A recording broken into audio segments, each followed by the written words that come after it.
Chapter 18 of 12 Years a Slave by Solomon Northup. Wiley suffered severely at the hands of Master Epps, as has been related in the preceding chapter, but in this respect he fared no worse than his unfortunate companions.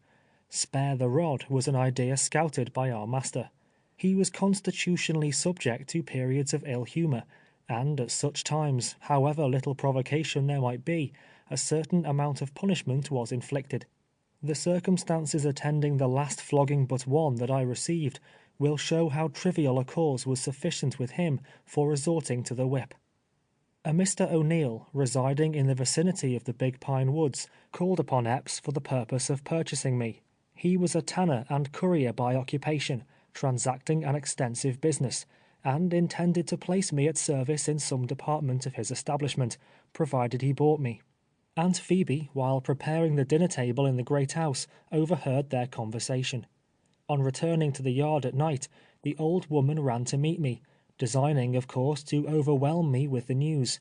She entered into a minute repetition of all she'd heard, and Aunt Phoebe was one whose ears never failed to drink in every word of conversation uttered in her hearing.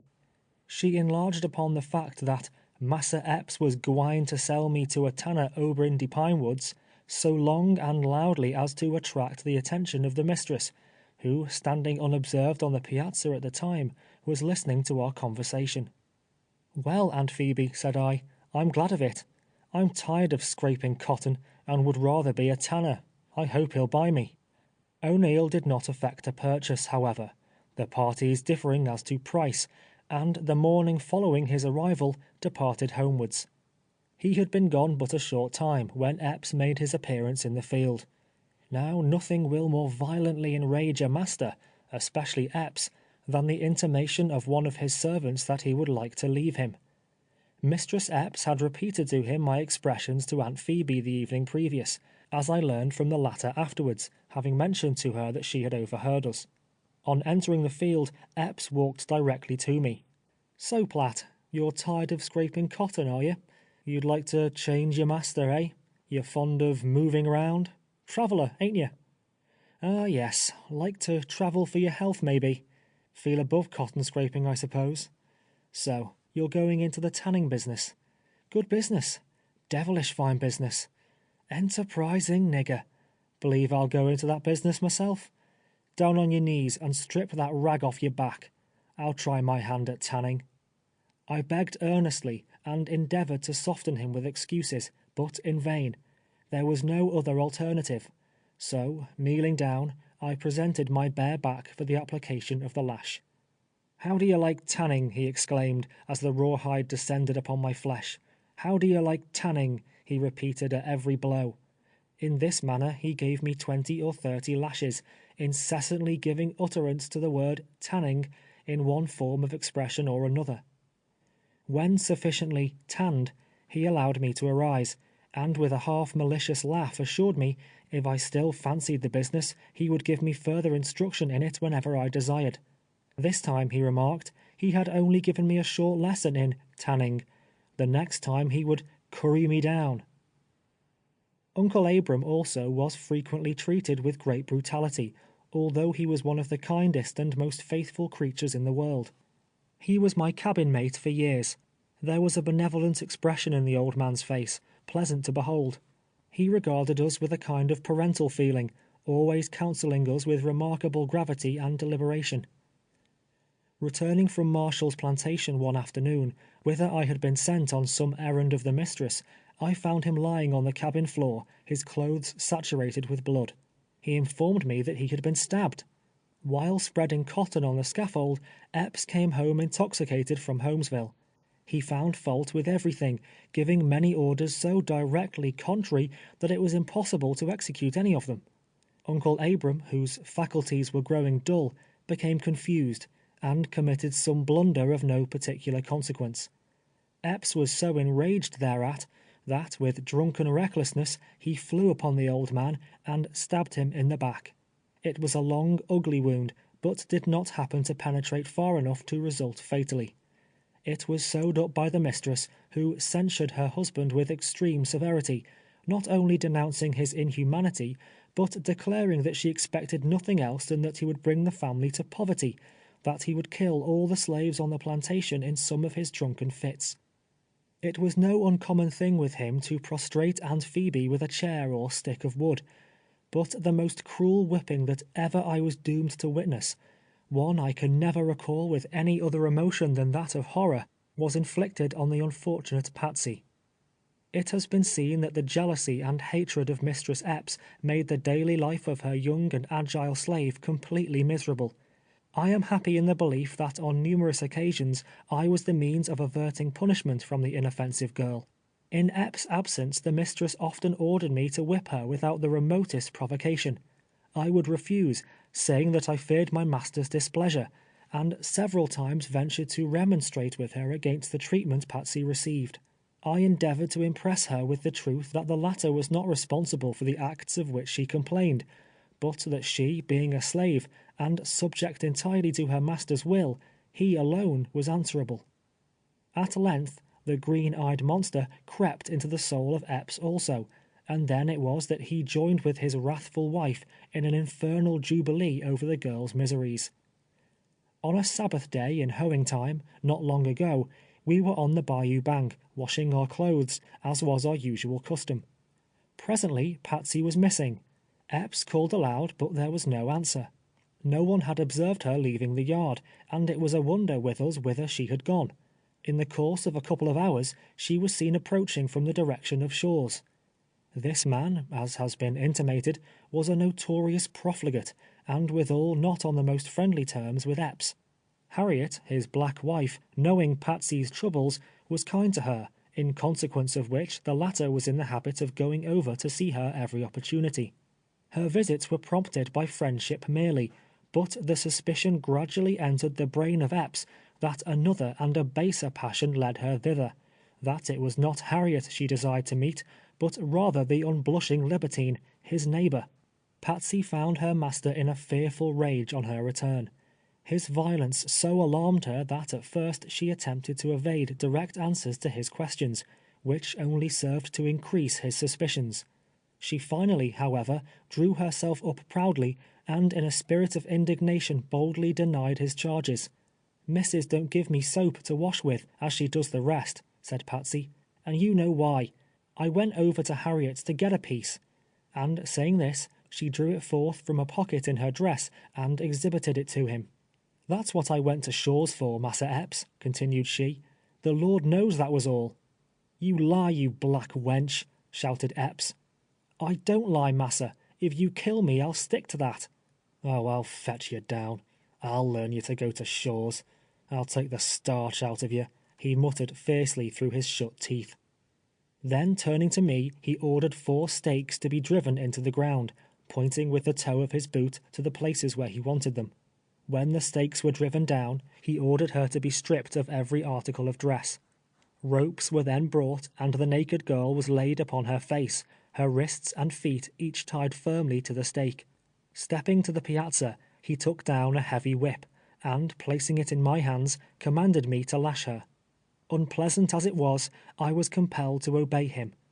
Nowhere that day, on the face of the whole earth, I venture to say, was there such a demoniac exhibition witnessed as then ensued.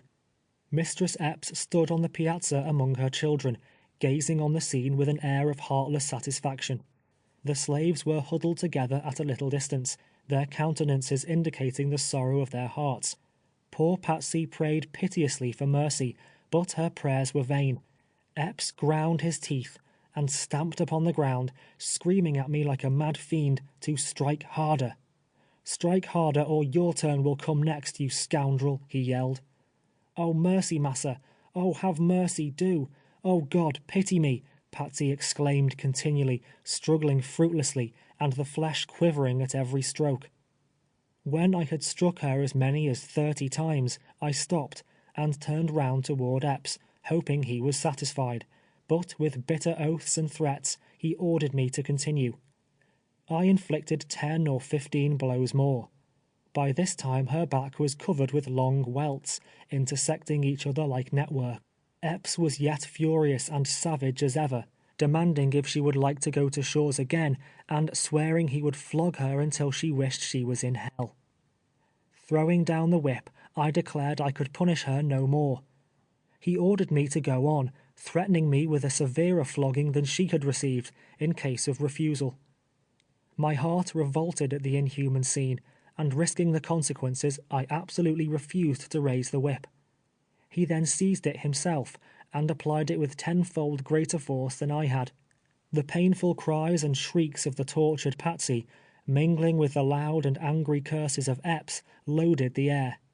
She was terribly lacerated, I may say without exaggeration, literally flayed. The lash was wet with blood, which flowed down her sides and dropped upon the ground. At length she ceased struggling. Her head sank listlessly on the ground. Her screams and supplications gradually decreased and died away into a low moan. She no longer writhed and shrank beneath the lash when it bit out small pieces of her flesh. I thought that she was dying.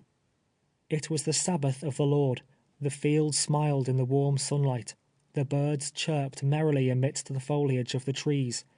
Peace and happiness seemed to reign everywhere, save in the bosoms of Epps and his panting victim and the silent witnesses around him. The tempestuous emotions that were raging there were little in harmony with the calm and quiet beauty of the day. I could look on Epps only with unutterable loathing and abhorrence, and thought within myself, "Thou devil, sooner or later, somewhere in the course of eternal justice, thou shalt answer for this sin." Finally he ceased whipping from mere exhaustion, and ordered Phoebe to bring a bucket of salt and water. After washing her thoroughly with this, I was told to take her to her cabin. Untying the ropes, I raised her in my arms. She was unable to stand, and as her head rested on my shoulder, she repeated many times, in a faint voice scarcely perceptible, "Oh, Platt, oh, Platt," but nothing further. Her dress was replaced, but it clung to her back and was soon stiff with blood. We laid her on some boards in the hut, where she remained a long time, with eyes closed and groaning in agony. At night, Phoebe applied melted tallow to her wounds, and so far as we were able, all endeavored to assist and console her. Day after day she lay in her cabin upon her face, the sores preventing her resting in any other position. A blessed thing it would have been for her, days and weeks and months of misery it would have saved her, had she never lifted up her head in life again. Indeed, from that time forward, she was not what she had been. The burden of a deep melancholy weighed heavily on her spirits. She no longer moved with that buoyant and elastic step. There was not that mirthful sparkle in her eyes that formerly distinguished her. The bounding vigor, the sprightly, laughter-loving spirit of her youth were gone. She fell into a mournful and desponding mood, and oftentimes would start up in her sleep, and with raised hands plead for mercy. She became more silent than she was, toiling all day in our midst, not uttering a word. A careworn, pitiful expression settled on her face, and it was her humor now to weep rather than rejoice. If ever there was a broken heart, one crushed and blighted by the rude grasp of suffering and misfortune, it was Patsy's. She had been reared no better than her master's beast, looked upon merely as a valuable and handsome animal, and consequently possessed but a limited amount of knowledge, and yet a faint light cast its rays over her intellect, so that it was not wholly dark. She had a dim perception of God and of eternity, and a still more dim perception of a Saviour who had died even for such as her. She entertained but confused notions of a future life, not comprehending the distinction between the corporeal and spiritual existence. Happiness, in her mind, was exemption from stripes, from labor, from the cruelty of masters and overseers. Her idea of the joy of heaven was simply rest, and is fully expressed in these lines of a melancholy bard.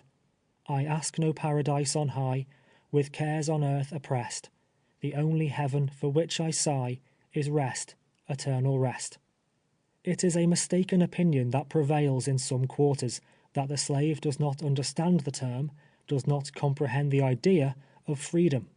Even on Bayou Boeuf, where I conceive slavery exists in its most abject and cruel form, where it exhibits features altogether unknown in more northern states, the most ignorant of them generally know full well its meaning. They understand the privilege and exemptions that belong to it, that it would bestow upon them the fruits of their own labors, and that it would secure to them the enjoyment of domestic happiness. They do not fail to observe the difference between their own condition and the meanest white man's, and to realize the injustice of the laws which place it in his power not only to appropriate the profits of their industry, but to subject them to unmerited and unprovoked punishment, without remedy, or the right to resist, or to remonstrate. Patsy's life, especially after her whipping, was one long dream of liberty. Far away, to her fancy an immeasurable distance, she knew there was a land of freedom. 1,000 times she had heard that somewhere in the distant north there were no slaves, no masters. In her imagination it was an enchanted region, the paradise of the earth. To dwell where the black man may work for himself, live in his own cabin, till his own soil, was a blissful dream of Patsy's, a dream, alas, the fulfillment of which she can never realize. The effect of these exhibitions of brutality on the household of the slaveholder is apparent. Epps' oldest son is an intelligent lad of 10 or 12 years of age. It is pitiable sometimes to see him chastising, for instance, the venerable Uncle Abram. He will call the old man to account, and if in his childish judgment it is necessary, sentence him to a certain number of lashes, which he proceeds to inflict with much gravity and deliberation. Mounted on his pony, he often rides into the field with his whip, playing the overseer, greatly to his father's delight. Without discrimination at such times, he applies the rawhide, urging the slaves forward with shouts and occasional expressions of profanity, while the old man laughs and commends him as a thorough-going boy. The child is father to the man, and with such training, whatever may be his natural disposition, it cannot well be otherwise than that, on arriving at maturity, the sufferings and miseries of the slave will be looked upon with entire indifference. The influence of the iniquitous system necessarily fosters an unfeeling and cruel spirit, even in the bosoms of those who, among their equals, are regarded as humane and generous. Young Master Epps possessed some noble qualities, yet no process of reasoning could lead him to comprehend that in the eye of the Almighty there is no distinction of color. He looked upon the black man simply as an animal, differing in no respect from any other animal, and the possession of somewhat higher instincts, and, therefore, the more valuable.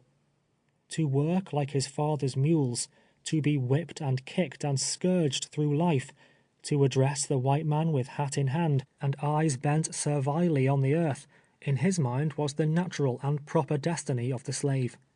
Brought up with such ideas, in the notion that we stand without the pale of humanity, no wonder the oppressors of my people are a pitiless and unrelenting race. End of chapter 18.